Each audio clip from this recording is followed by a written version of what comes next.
Would you still drink it if you knew it could quietly raise your cancer risk?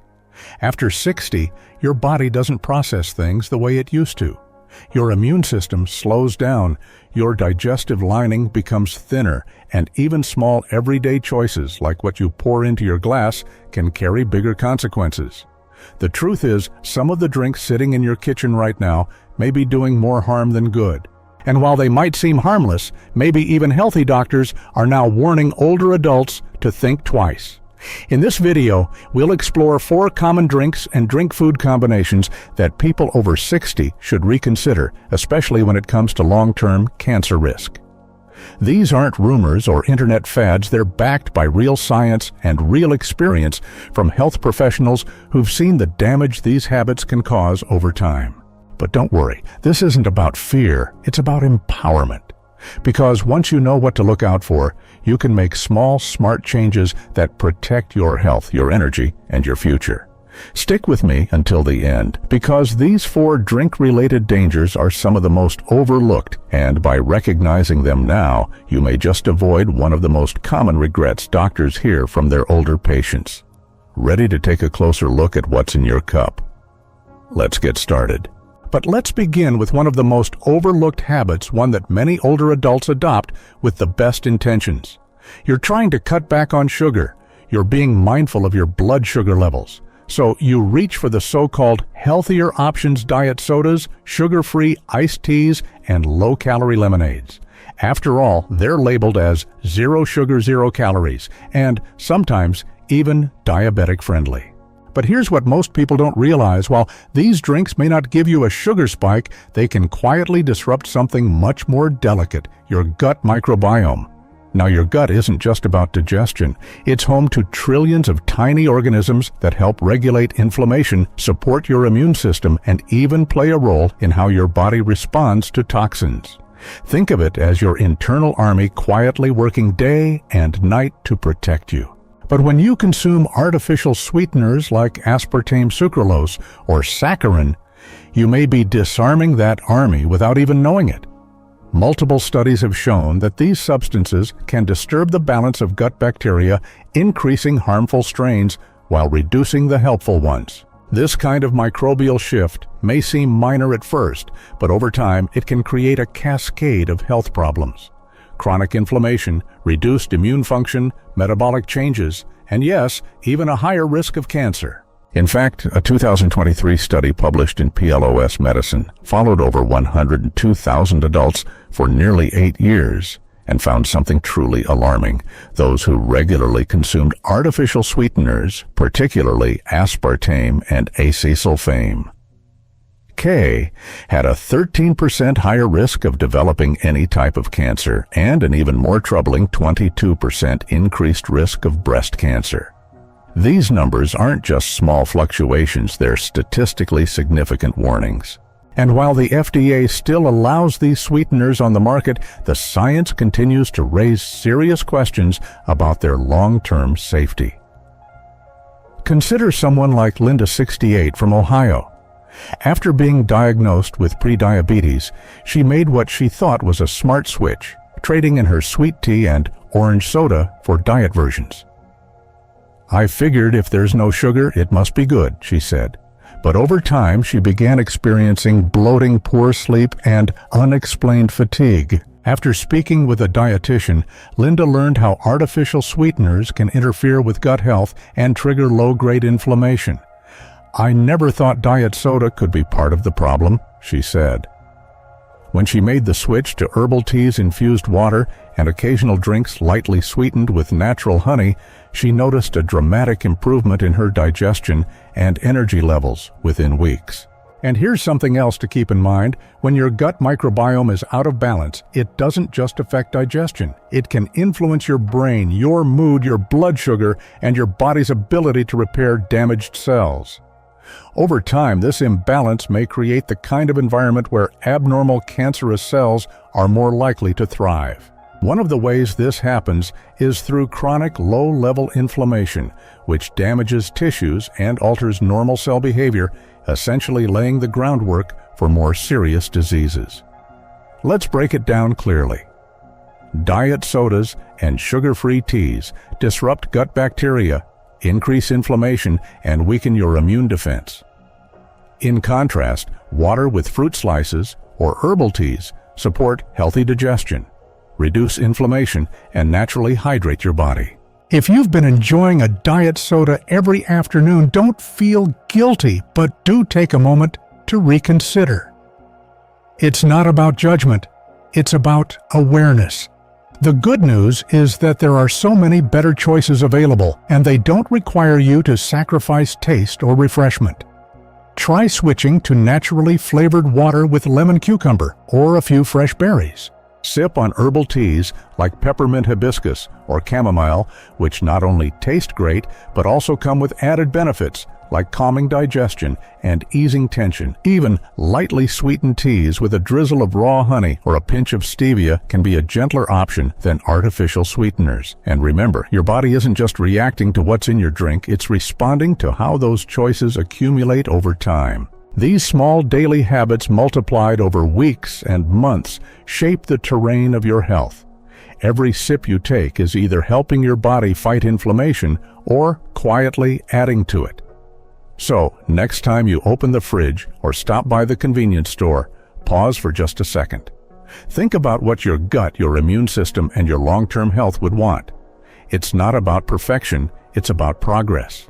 It's about giving your body a better chance to thrive. And often, all it takes is a different drink in your hand. Just as artificial sweeteners can quietly wreak havoc on your gut, the sugar found in regular sodas can cause even more immediate and visible damage, especially as we age. It's easy to see why sugary drinks are so tempting. They're sweet, bubbly, and often tied to happy memories, lunches with friends, picnics, or a comforting afternoon pick-me-up. But behind that fizzy refreshment lies a serious threat to your long-term health. When you drink a sugary soda, your blood sugar spikes, quickly flooding your system with glucose and triggering a powerful inflammatory response. Over time, this repetitive process puts significant stress on your body, leading to insulin resistance, metabolic dysfunction, and internal conditions that are far more welcoming to the development of cancer. And here's the difficult truth. The older we get, the harder it becomes for our bodies to handle these spikes. Our metabolism slows, our cells lose some efficiency in processing sugar, and our detoxification systems, especially the liver and kidneys, aren't quite as sharp as they once were. That means the impact of drinking soda at age 65 is much different than it was at 25. Let's look at the science. A 2019 study published in the BMJ tracked more than 101,000 adults over a 9-year period. The researchers found that consuming just one 12-ounce serving of sugary beverages per day was associated with an 18% increased risk of overall cancer. Even more alarming, the same level of intake was linked to a 22% increased risk of breast cancer in women. These are not fringe studies or speculative guesses. These are large-scale, peer-reviewed findings that should make all of us take a closer look at what we're sipping each day. And it's not just the sugar itself. Many sodas also contain caramel coloring, which under certain conditions can produce chemical byproducts like 4-MeI, classified as a possible human carcinogen. Add to that the acidity of these drinks, which can wear down your stomach lining over time and irritate your digestive tract, and you have a recipe for long-term damage that goes far beyond a sugar rush. To bring this into perspective, meet James, a retired teacher from Missouri, now 76. For over 30 years, he drank 2 cans of cola every day, one with lunch, one with dinner. It was just part of my routine, he said. I liked the taste, and it gave me a little boost. But after a routine checkup revealed early signs of pancreatic issues, his doctor urged him to rethink his habits. The doctor explained how the daily sugar load could be contributing to chronic inflammation, insulin stress, and even laying the foundation for cancer development. James admitted, I was shocked. I always thought the danger was in junk food, not something I drank. Determined to make a change, he swapped his sodas for lemon water, unsweetened, iced green tea, and the occasional homemade juice. Within weeks, he noticed reduced bloating, steadier energy throughout the day, and better sleep. It wasn't just about the sugar anymore, he said. It was about giving my body a real chance to heal. Now you might be wondering, do I really have to give up flavor to protect my health? The answer is no. You can absolutely enjoy beverages that are refreshing, satisfying, and nourishing at the same time. Try sparkling water with a splash of real fruit juice, orange pomegranate, or even a squeeze of lime. Infuse your water with slices of cucumber, mint, or berries for a gentle, flavorful twist. Herbal iced teas like rooibos hibiscus or ginger not only taste great, but also offer anti-inflammatory and antioxidant properties without the sugar load. And if you want a touch of sweetness, consider using a small amount of raw honey or pure stevia, both gentler on your system than processed sugar or high fructose corn syrup. To make it easier, here's a simple comparison: sugary sodas spike blood sugar, cause inflammation, and increase cancer risk, while sparkling water with real fruit hydrates you provides antioxidants and supports immune health. Every time you reach for a drink, you're making a decision that adds up over time. And the truth is, the little choices you make daily often carry more weight than any one big change. So instead of thinking of it as giving something up, think of it as upgrading your routine, choosing something that refreshes and supports you, not something that wears your body down. You've lived long enough to know that health is built moment by moment, day by day. So the next time you consider grabbing that cold can of soda, pause for a moment. Ask yourself, is this helping me feel stronger, clearer, and more alive? You deserve more than just empty calories or a short-lived energy spike. You deserve drinks that nourish you, respect your body, and support the years ahead. Because at this stage of life, every choice should move you closer to vitality, not further from it. And it all starts with what's in your glass. And while we've talked about what's inside your drinks, there's another factor that's just as important, but often goes completely unnoticed: the temperature. For many older adults, starting the day with a steaming cup of coffee or winding down with a hot mug of tea is a cherished ritual. It's not just a drink, it's comfort, familiarity, and peace. But if you're in the habit of sipping while it's still piping hot, you may be unknowingly putting your health at risk. Research has shown that regularly drinking beverages hotter than 130 to 140 degrees Fahrenheit can damage the sensitive lining of your throat and esophagus. Over time, repeated exposure to such high heat can cause chronic irritation, inflammation, and even increase the risk of developing esophageal cancer. It's not the coffee or tea itself that's dangerous, it's the habit of drinking it before it's had a chance to cool. As we age, the mucosal linings of our digestive tract become thinner and more fragile. They don't heal as quickly as they once did, and they're more vulnerable to injury. That means what might have been a minor irritation in your 30s can turn into a serious issue in your 60s or 70s. This concern is not just theoretical. In 2016, the International Agency for Research on Cancer, IARC, part of the World Health Organization, classified drinking very hot beverages, specifically those over 149 degrees Celsius, as probably carcinogenic to humans. This decision was based on multiple population studies in countries where consuming extremely hot drinks is common. For instance, a large study in Iran, where drinking hot black tea is part of daily culture, found that individuals who drank tea hotter than 140 degrees Celsius had a 90% higher risk of esophageal cancer compared to those who drank it cooler. That's a startling number. And while most people in the U.S. might not pour boiling tea down their throats, many still drink it too soon after brewing often above that risky 130 degrees Celsius threshold, especially when in a hurry or simply out of habit. Let's take the story of Margaret, a 71-year-old retired nurse from Oregon. For decades, she started each morning with a cup of freshly brewed black tea poured straight from the kettle. "I love the warmth," she said. "It was part of my peace before the day got going." But over time, she began experiencing persistent throat irritation and occasional hoarseness. Initially, she thought it was allergies or aging. But after a conversation with her doctor and a bit of reading on her own, she realized the likely cause: the scalding hot temperature of her morning tea. With a small change, letting her tea sit for 5 minutes before sipping and switching to a thermal mug to keep it warm longer, Margaret noticed improvement within weeks. "I didn't have to give up my tea," she shared. "I just had to give it time to be safer." This simple act of waiting a few minutes can dramatically reduce your risk.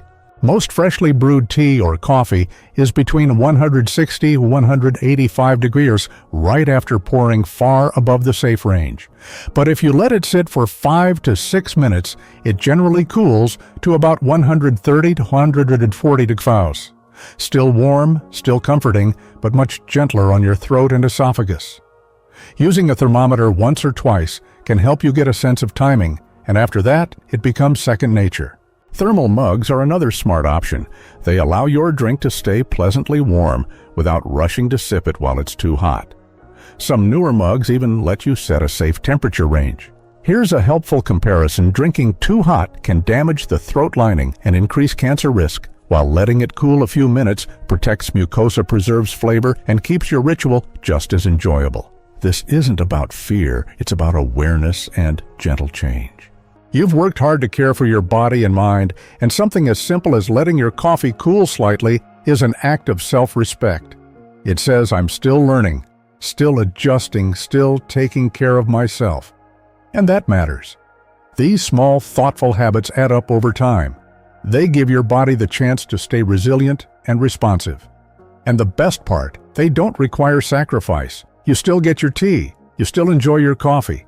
You just give them a moment to become safer allies to your health instead of silent threats. So the next time you pour your favorite brew, take a breath. Let the steam rise. Let the flavors settle. Give it a few minutes. You might find that not only is it easier on your body, but it tastes even better. Richer, milder, more comforting. Because sometimes the smallest pause can make the biggest difference.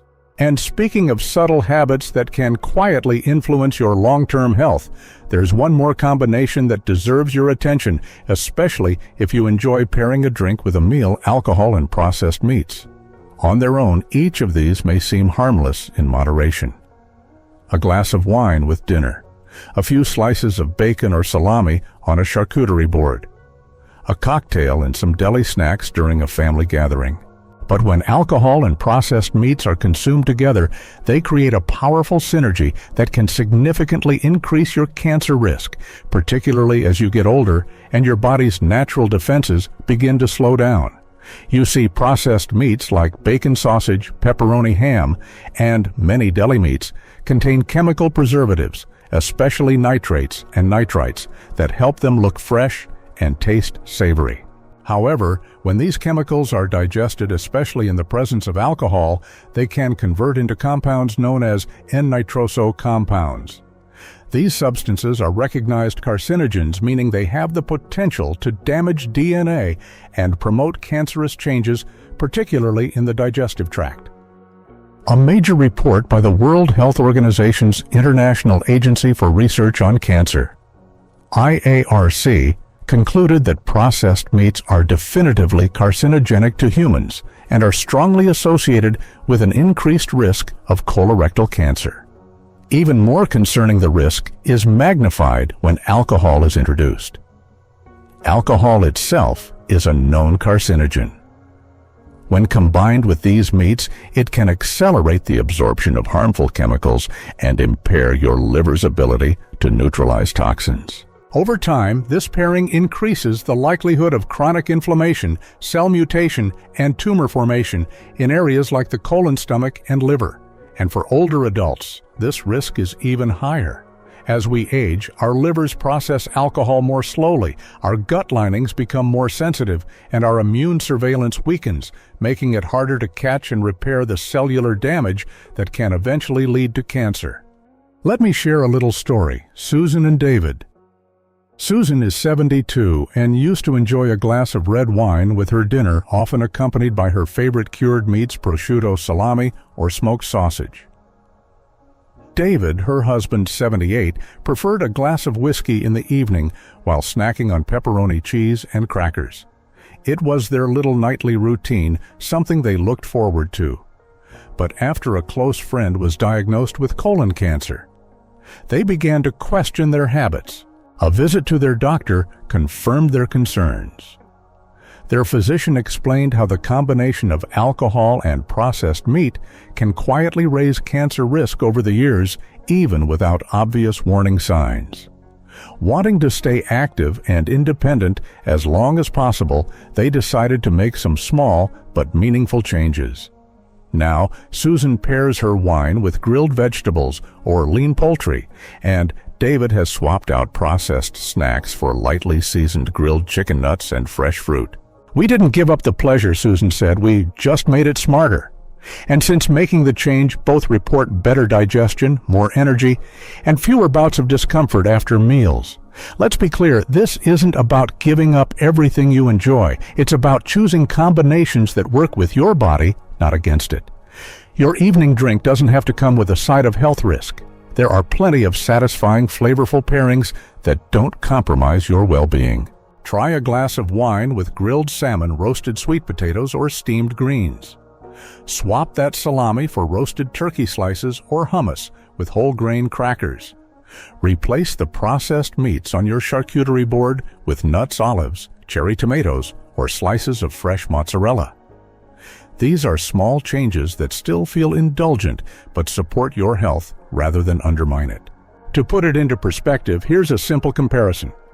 Alcohol paired with processed meats introduces carcinogenic compounds, increases inflammation, and burdens the liver, while alcohol paired with fresh vegetables or lean protein reduces that risk, supports digestion, and offers beneficial nutrients. And the science backs it up. According to a 2020 meta-analysis published in Cancer Epidemiology, individuals who regularly consumed both alcohol and processed meats had a significantly higher risk of developing gastrointestinal cancers than those who consumed either one alone.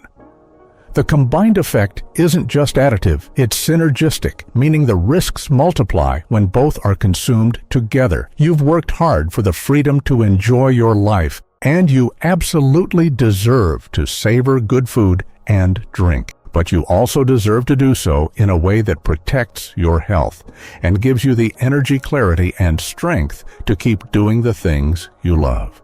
Choosing whole foods over processed ones, especially when alcohol is involved, is a powerful way to lower your cancer risk without sacrificing enjoyment. So the next time you prepare a meal or pour a drink, take a moment to consider what you're pairing it with. Ask yourself, is this working with my body or quietly working against it? That simple question can make a profound difference. Because at this stage in life, small, thoughtful choices matter more than ever. And every time you choose a smarter pairing, you're telling your body, I care about you. I'm paying attention. I want to stay well. And that is a powerful message to send one sip, one plate, one moment at a time. And now that we've explored these 4 drink-related habits, each one seemingly small but quietly powerful, it's time to take a step back and reflect on what they really mean. These aren't just health warnings or lists of things to avoid. They're opportunities, simple everyday choices that can help you protect your body, support your energy, and live with more clarity and strength in the years ahead. Whether it's swapping out artificial sweeteners, saying goodbye to daily sugary sodas, letting your tea cool a few extra minutes, or rethinking what you pair with that glass of wine, each change sends a clear message to your body. I'm paying attention. I care about you, and I want to feel my best. The beauty of this stage in life is that you don't need to chase fads or extreme diets. You already have the wisdom. You just need reminders, encouragement, and gentle adjustments. You're not powerless, far from it. In fact, the little choices you make today can create real, lasting protection for tomorrow. So let me ask you, which of these habits caught your attention? Was there one you've been doing without even realizing the risk? Or maybe one small change you're inspired to make starting today? Let us know in the comments. We'd love to hear your thoughts. And if you found this video helpful, please give it a like. Share it with a friend who might benefit. And don't forget to subscribe so you never miss our next health conversation. Your support helps us continue to create content that informs, empowers, and uplifts older adults like you. Thank you so much for watching. Stay well, stay curious, and we'll see you in the next video.